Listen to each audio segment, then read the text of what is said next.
అందరికీ నమస్కారం. నా పేరు ఆక్లేష్ రావుని. జనసేన పార్టీ వీర మహిళా విభాగం ఎడహక్ కమిటీ మెంబర్ని. మేము ముందుగానే చెప్పాము, నిక్కాసైన రాజకీయాలు చేయండి, పవన్ కళ్యాణ్ గారిని తెలంగాణలో గుండెకి హత్తుకోండి, స్వాగతించండి, రాజకీయాల్ని రాజకీయాల్లాగా చేయండి, ప్రాంతీయ విద్వేషాలు తీయకండి అని. ఇప్పుడు మీరు పవన్ కళ్యాణ్ గారి సభ ఆపాల్సిన అవసరం ఏముందండి? పవన్ కళ్యాణ్ గారు మీటింగ్ పెట్టుకుంటున్నారు, వాళ్ళ పార్టీ శ్రేణులతోటి మీటింగ్ పెట్టుకుంటున్నారు తెలంగాణ సందర్భంగా. తెలంగాణ భవన్లో కేసీఆర్ కేటీఆర్ గారు మీటింగ్స్ పెట్టట్లేదా? కాంగ్రెస్ వాళ్ళు మీటింగ్స్ పెట్టట్లేదా? నియోజకవర్గాల వారి మీటింగ్స్ పెట్టట్లేదా? మరి పవన్ కళ్యాణ్ గారు యావత్ తెలంగాణని ఉద్దేశించి జనసేన పార్టీ తెలంగాణ ఆవిర్భావ సభని ఒక కన్వెన్షన్ హాల్లో, క్లోజ్డ్ కన్వెన్షన్ హాల్లో పెట్టుకుంటే ప్రాబ్లం ఏంటండి?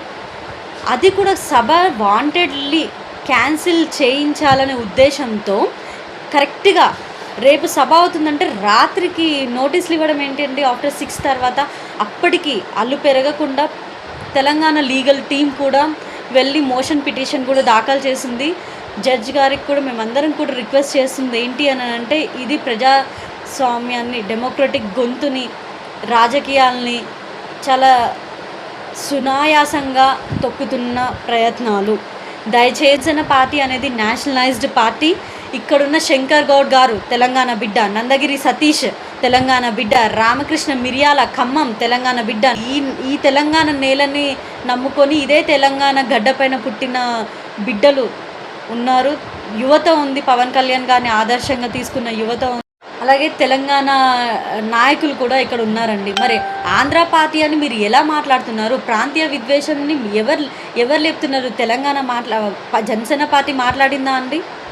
ప్రాంతీయ విభేదాలు, ప్రాంతీయతల గురించి మాట్లాడుతుందా? లేదు అని అంటే అధికారంలో ఉన్న మీ మంత్రులు, మీ ఎమ్మెల్యేలు మాట్లాడుతున్నారా? ప్రభుత్వంలో ఉన్న ఎమ్మెల్యేలు అంటే మీరు ఎవరినండి అరెస్ట్ చేయాల్సింది? House arrest. మీరు ఒక అనిరుద్ గారిని హౌస్ అరెస్ట్ చేయాలి, మీరు ఒక పొన్నం ప్రభాకర్ గారిని హౌస్ అరెస్ట్ చేయాలి, మీరు ఏదైతే ప్రాంతీయ విద్వేషాలని రెచ్చగొట్టి ప్రొఫెసర్ గారిని, నాగేశ్వర్ గారిని హౌస్ అరెస్ట్ చేయాలి. ఈరోజు వన్ డే మీరు వీళ్ళందరినీ హౌస్ అరెస్ట్ చేయాల్సింది. ఆపుతామని, మేము ముట్టడిస్తామని ఎవరైతే వార్నింగ్స్ ఇచ్చారో వాళ్ళందరినీ కదండి మీరు హౌస్ అరెస్ట్ చేయాల్సింది. ఎందుకండి? అంతమంది పోలీస్ బలగాలు లేరా? అంతమంది పోలీసు సిబ్బంది లేరా? అదంతా వదిలేసి ఒక పవన్ కళ్యాణ్ గారిని ఆపితే సరిపోతుంది అని అనుకోవడం ఎంతవరకు కరెక్ట్? తెలంగాణ నాయకులు కానీ, తెలంగాణ కార్యకర్తలు కానీ, తెలంగాణ బిడ్డలు కానీ పవన్ కళ్యాణ్ గారిని ఆదర్శంగా తీసుకొని ముందుకెళ్తున్నారు. ఈ సభ జరగాలండి. ఈ సభ జరిగింటే కనుక నవనిర్మాణ తెలంగాణ గొంతు, పవన్ కళ్యాణ్ గారి గొంతు, కొన్ని కోట్ల మంది యువత యొక్క ఆకాంక్ష అనేది బయటికి వచ్చేది. అలాంటి సభను ఆపుతున్నందుకు మాకు చాలా బాధగా అనిపిస్తుంది.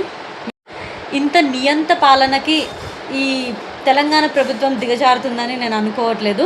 కాకుండా ప్రజాస్వామ్యబద్ధంగా మేము ఏదైతే ముందుకెళ్తున్నామో, మీరు అలాంటి జనసేన పార్టీని మీరు ఎందుకు ఆపుతున్నారో మాకు అర్థం కావట్లేదు. ప్రాంతీయ భావాన్ని ఎవరైతే తీసుకొని వచ్చి రెచ్చగొట్టి మాట్లాడారో వాళ్ళకి వత్తాసు పలుకుతూ, వాళ్ళకి మద్దతు పలుకుతూ ఉన్న ఈ తెలంగాణ ప్రభుత్వాన్ని చూస్తుంటే మాకు చాలా బాధగా ఉంది. ఏ విధంగా తడి గొంతుని నులిమేస్తున్నారో మాకు అర్థమవుతుంది. అంటే రానున్న రోజుల్లో తెలంగాణ భవిష్యత్తుని మీరు ఏ విధంగా మీ చేతులలోకి తీసుకోవాలని ఆలోచిస్తున్నారో, ప్రజాస్వామ్యాన్ని ఎలా అణిచివేయాలని మీరు ఆలోచిస్తున్నారు అనడానికి ఇదొక్క సంఘటన చాలండి. జనసేన పార్టీ పైన చేస్తున్న కుట్రపూరిత సంఘటన అనేది చాలు తెలుస్తుంది, అందరికీ తెలుస్తుంది ఈ విషయం.